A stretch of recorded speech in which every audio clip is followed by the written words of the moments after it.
building each other up in the church. Ang paglinig unay sa usag-usa diha sa iglesia.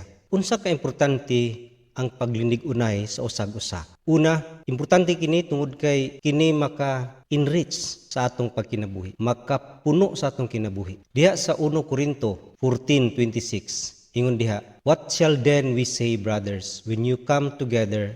Everyone has a hymn or a word of instruction, a revelation, a tongue, or an interpretation. All of this must be done for the strengthening of the church." Sa ato pa, kung maglinig unay gayod, ang usag-usa, mahimo gayod nga mutubo ang iglesia. Kay makusgan kini ug mahimo gayong ang tibuok iglesia, mahimong epektibo diya sa iyahang misyon. Kung dili mutubo ang usag-usa, kung walay individual growth, walay church growth. Ngunang ang pangutana mao nga nganong wala mutubo ang church, tungod kay ang pagtubo automatic man gina sama sa tanom. Kun dili ang tinud nga pangutana, unsay nakapugong sa church sa iyahang pagtubo. Muna kung dili mutubo ang usag-usa, dili pod mahimong mabungahon og malampuson og epektibo ang usa ka iglesia. Mao nang it enriches our lives. Ikaduha, it glorifies God. Kini makahimaya sa Ginoo. Kung kita maglinig unay sa usag-usa kanato, mahimo nga malipay gid ang Ginoo. Tungod kay iyahag yung katuyuan ug iyahang command, kita gitawag niya nga maglinig unay gayod. Ingon diha sa 1 Thessalonians 5:11, "Therefore encourage one another and build each other up, just as in fact you are doing." Iya gitang giaghat nga maglinig unay sa usag-usa. Diha pod sa Romans 14:19 ingon diha, "Let us therefore make every effort to do what leads to peace and mutual edification." So giauhag yun kita sa Dios nga maningkamot gayod, effort to do what leads to peace and mutual edification. Mutual edification, it means paglinig unay gayod sa usag-usa. Mao nang malipay gid ang Ginoo kung kita nagatuman kaniya, labi na gayod kita mukumit diha sa pagbuild sa matag usa kanato. Dili lamang sa atong kaugalingon, kundi kita responsable usab, accountable kita sa atong isig ka magtutuo diha sa iglesia sa iyahang pagtubo. Mo nang gitawag kita nga bodybuilders diha sa iglesia. Og kini importante kaayo nga kini essential part no dako kaayo kabahin sa discipleship sa sulod sa iglesia. Mo nang kita gayod gitawag nga mahimo gayong maglinig unay.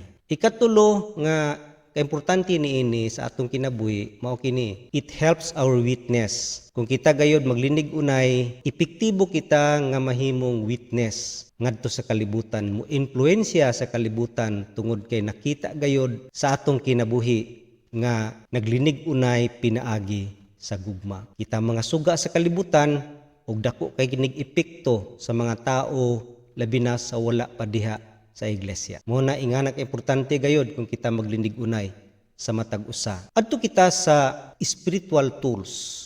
Kini nga mga tools magamit nato sa pag-build up sa usag-usa kanato. Unsa kini nga mga tools nga atong gamiton, espirituhanon sa atong pagkinabuhi sa iglesia? Una, kini spiritual gift. Ang atong mga gasa ingon diha sa 1 Corinthians 14:12, "So it is with you, since you are eager to have spiritual gift, try to excel in gifts that build up the church." Ang matag usa kanato adunay gasa gayod nga gihatag diha sa balang espiritu. Munang nagkalain-laing gasa diha sa iglesia na ay mag-preach, na ay magtudlo, na ay gigasahan sa pagtabang, na ay gigasahan sa paghatag. Mao kini ang mga gasa nga ang katuyuan is to build up the church. Munang kundi nato gamiton ang atong mga espirituhanong gasa, mahimo gyud nga dili gyud mutubo ang iglesia ug dili maka-edify sa uban. Tungod kay ang katuyuan sa atong gasa dili na alang sa atong kaugalingon kundi alang sa matag usa diha sa iglesia. Mao nang ang gasa iyahang katuyuan mao gyud pag-edify, pag-strengthen. Diha nato makita sa 1 Corinthians 14 nga diha sa pakinabuhi sa mga taga-Korinto naanay kompetisyon sa ilang gasa. Labi na kining speaking in tongues. Diha sa Korinto, ang gasa nahimo nang dili makalig-on tungod kay naa na may kompetensya. Mo nang dili gyud katuyuan sa gasa nga mahimong kompetensya. Gituyo gid siya sa paglinig unay sa matag usa. Diya sa 1 Corinthians 4:5 nahimo nang wala na mahimuot si Apostle Paul tungod kay daghay nag-speak in tongues pero walay mo interpret. Mo naingon siya nga mas maayo nga di na lang mo mag-speak in tongues kung walay mag-interpret. Kay wala na sa katuyuan niini nga dili na paglinig unay sa usag-usa. Mao nang kinahanglan gyud sa matag usa ka membro nga mo function gyud, muhatag gyud siyang full potential sa iyahang espiritu hanunggasa. Ang katuyuan is to build up the church, dili noon kini himuong maguba. Ikaduha nga spiritual tools nga atong magamit sa paglig-on sa matag usa kanato kining butanga, our example. Ingon diha sa Titus 2:6, similarly, encourage the young men to be self-controlled. In everything, set them an example by doing what is good. In your teaching, show integrity and seriousness.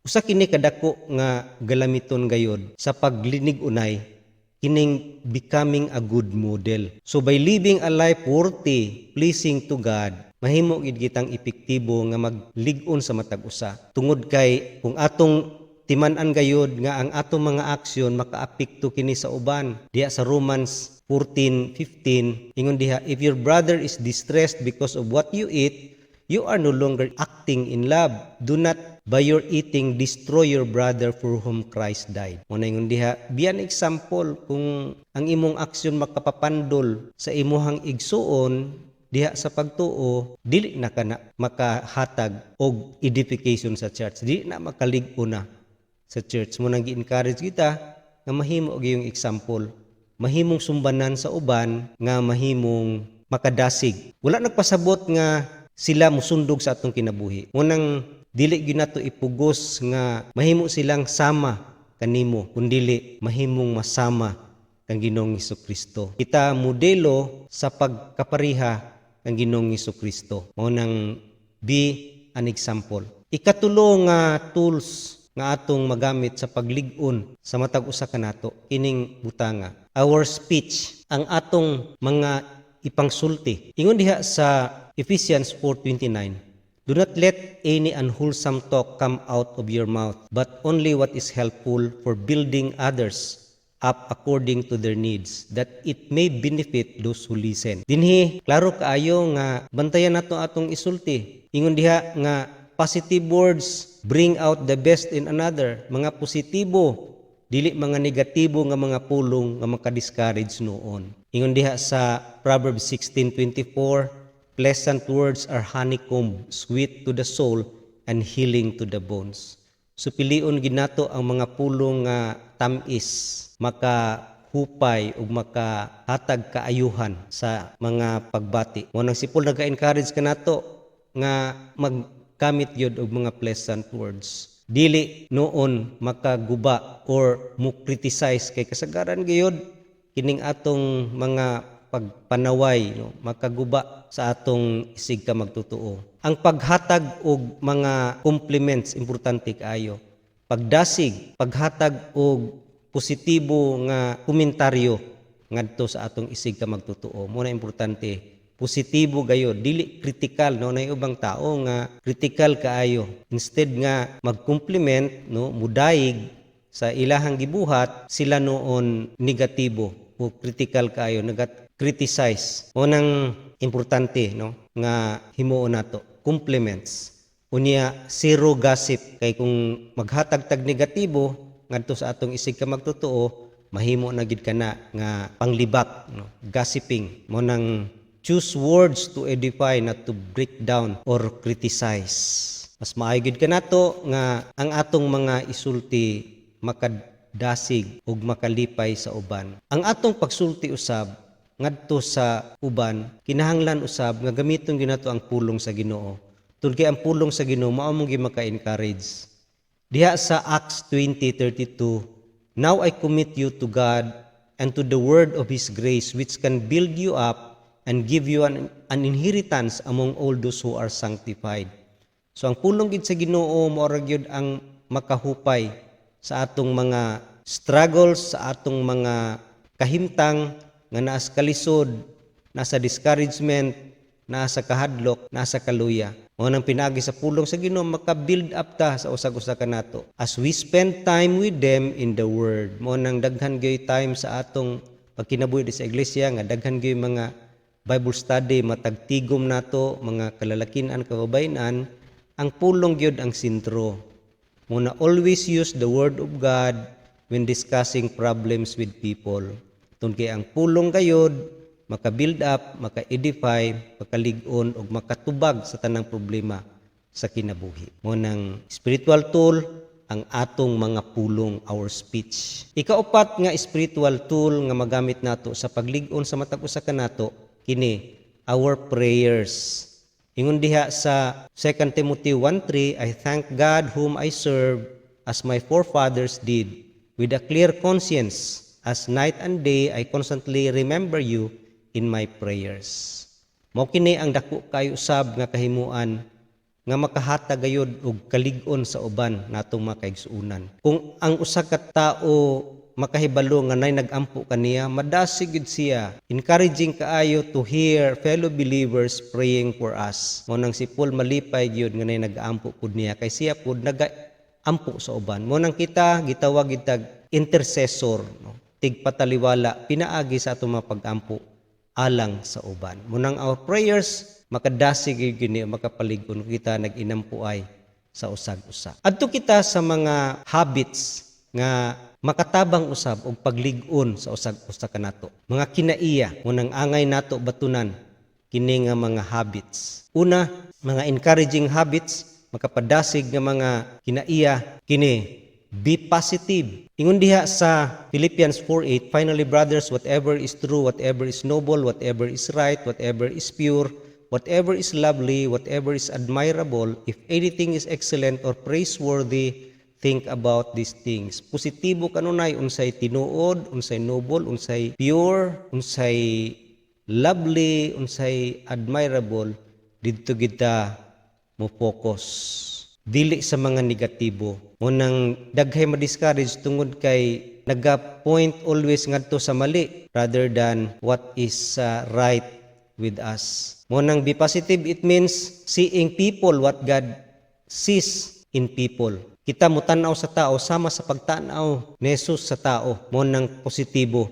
Tungod kay si Jesus, siya gid ang tao nga nagalantaw sa posibilidad nga mahimo niya pinaagi sa katao. So ang tao dili gyud na i-judge tungod kay dako kay posibilidad gayud nga magapamuhat ang Ginoo sa iyahang kinabuhi. Mao nang positive nga tao nagalantaw gayud unsay mahimo sa usa ka tawo kung naa ang Ginoo sa iyang kinabuhi. Mao nang unsa may mga kamalian itawag ni nga kung positibo ta atong dawaton no ang usag-usa, accept one another.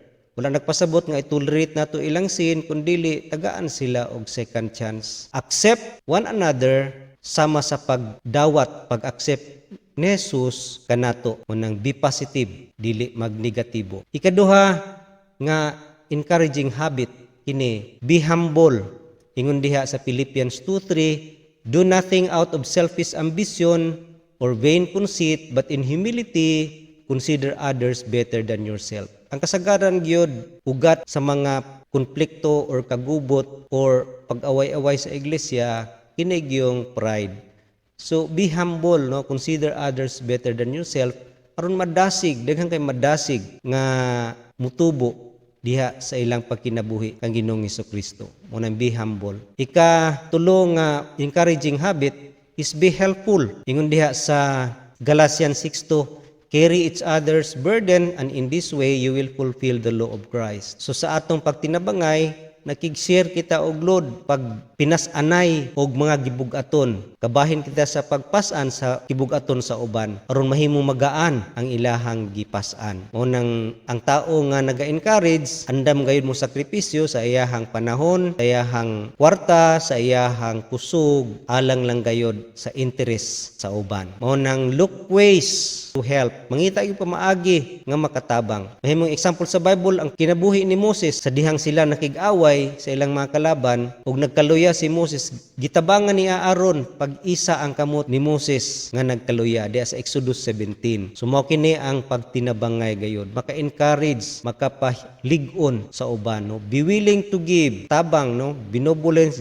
generosity, ingon diha sa Acts 22 nga more blessed to give than to receive, mo nang pagtinabangay. It also means nga kining be helpful is be empathetic. Kanang empathy gani is more powerful than sympathy. Kundi kining empathy imong gibutang imong kaugalingon sa sitwasyon sa uban. Kung ibutang nimo imong kaugalingon sa ilang sitwasyon, makarelate jud ka sa ilahang problema. Unang ingon diha sa Romans 12:15, rejoice with those who rejoice, mourn with those who mourn. Unang makatabang kita kung kita naay empathy kana gyung ni sulod sa kahimtang unsay gibati nila nga ato pong mabati usab. Mo nang gitawag, put yourself in other person's shoes and try to feel what they are feeling aron ikaw makarelate sa ilang problema. Mo nang be helpful. Ikaupat nga encouraging habit, kini importante po kayo, be present. Availability mo nang importante kaayo sa paglig-unay. Ingon diha sa Hebrews 10:25, let us not give up meeting together as some are in the habit of doing, but let us encourage one another, and all the more as you see the day approaching. Kanang available ka kanunay, naa ka kanunay, imong presensya naa diha. Daghay maluya kung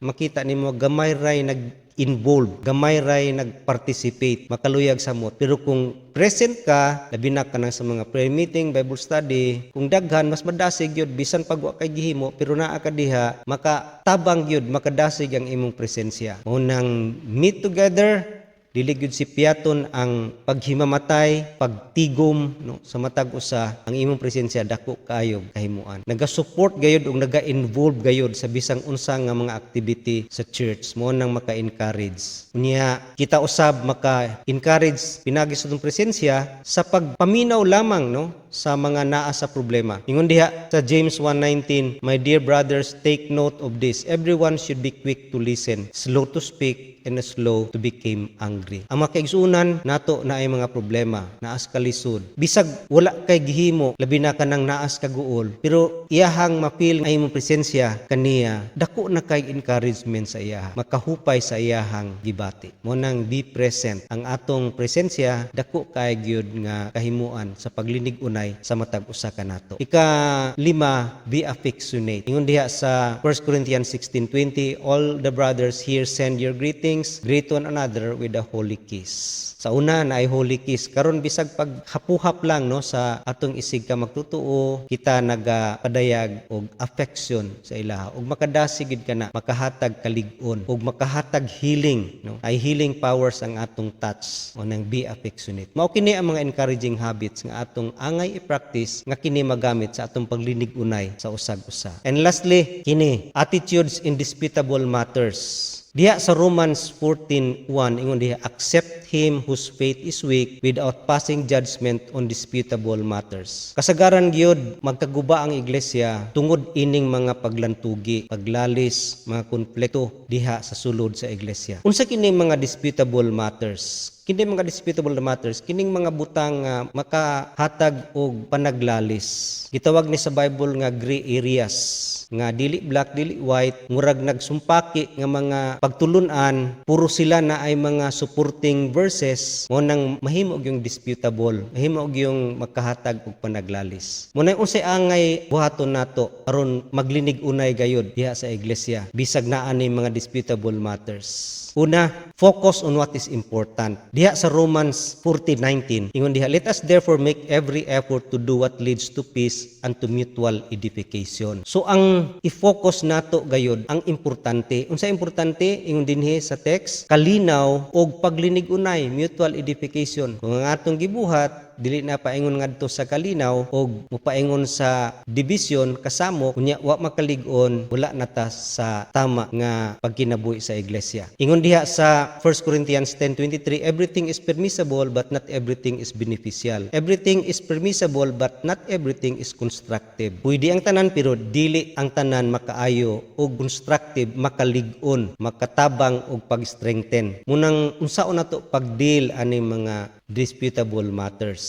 Focus on what is important. Kung ang inyong gilalisan dili mga major issue sa Bible. Unsa man ning mga major issue sa Bible? Salvation, Bible, Trinity. Kini ang mga major issues. Pero kung inyong gilalisan kana lang mga speaking in tongues, teaching may tungod sa eternal security, kanang doctrine sa election, dili man na makaapekto sa atong salvation nga pagtulunan nga we are saved by faith only through Jesus Christ. Mo nang kining mga butanga dili na siya major. So dili siya important. Unya kung atong ipurso ug ipamugos gayod, mag-create gyud og conflict. Remember nga ang division is a sin. Sala yun na. Kung i-disrupt na to ang fellowship sa church, mahimo na kanang sala. Mao nang atong bantayan nga kung atong gilalisan minor issues lang, kita gayod andam. Ingon diha sa ikaduha, be willing to give up your rights. Unsa kining but pasabot nga willing to give up your rights. Kita gyud gusto nga unsay tama alang kanato ato gyung ipamugos. Mingon kita nga it is my right ako magining katungod pero makamugna man og kasamok o nang andam kita mo give up sa atong katungod. Ingon diha sa Romans 15:1-2, we who are strong ought to bear the failings of the weak and not to please ourselves. Each of us should please his neighbor for his good to build him up. Kung dili ka na maka-build up sa uban o mag-create noon og division o kasamok o conflict, na-disrupt na nato ang fellowship sa church, kita nahimo nang nakasala. Mao nang andam kita mo give up, limiting our liberty, ingon diha, out of love for each other. Nga ingon si Paul, pwede man unta kay ilang lalisan diri kini pagkaon og food sacrifice to idols. Naglali sila niini og naghimo ni kasamok sa iglesia. Mao nang andam mo give up gayod sa liberty nga pwede man unta mo kaon pero makaguba man sa fellowship. Si Paul ni give up na lang, no? Be willing to give up your rights. Then ikatulo, do not force your opinion on others. Mao gini makahatag og kasamok sa iglesia og sa fellowship kung ipamugos nato ang atong gusto, labi na ipamugos nato atong opinion. Ingon diha sa Romans 14:22, so whatever you believe out about these things, keep between yourself and God. Blessed is the man who does not condemn himself by what he approves. Mao nang i-keep na lang na between yourself and God. Ayo ipamugos, kundi ikaw ang ginuora, nahibaw niya na, do not force your opinion on others. Don kay remember nga we have to value every person. Nga ang matag usa gipakamatyan na ni Jesus. Everyone is of great value to Christ. Mo nang kita gayod didto kita sa goal nga seek peace and mutual edification. Ug makita nato nga unsa man ang mga disputable matters dili na makaguba, maka-steal, no, maka-break sa relationship o sa fellowship diha sa iglesia. So mao kini ang mga butang nga atong batunan sa atong kinabuhi kung kita gayod maglinig unay sa usag-usa kanato. Dalaygon ang Ginoo.